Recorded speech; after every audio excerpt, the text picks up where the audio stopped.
Hey everyone, welcome back to day 2 of our short weekend trip to Mandarmani.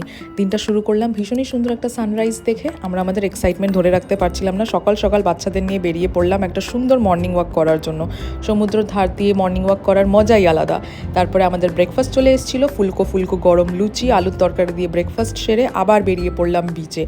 Breakfast শেষ করে বাচ্চা আর আমরা আবার একটা লং ওয়াকে বেরিয়ে পড়লাম। বোট রাখা ছিল বিচ সাইডে, ওই সবও স্নিফ করছিল।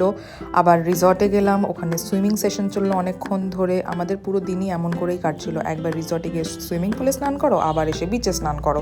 বাচ্চারা ভীষণ এনজয় করছিল, এটা ওদের ফার্স্ট টাইম ছিল সমুদ্রতে। পুরো দিন এত লাফানো ঝাপানো জলের মধ্যে, ভীষণ মজা লাগছিল ওদের দেখে।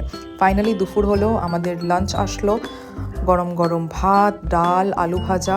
তারপরে ভালো একটা ন্যাপ নিয়ে সন্ধেবেলায় আমরা এই শ্যাকে বসে বসে সমুদ্র দেখতে দেখতে চা, কফি, মুড়ি, চানাচুর দিয়ে ভালো করে সন্ধেটা কাটালাম।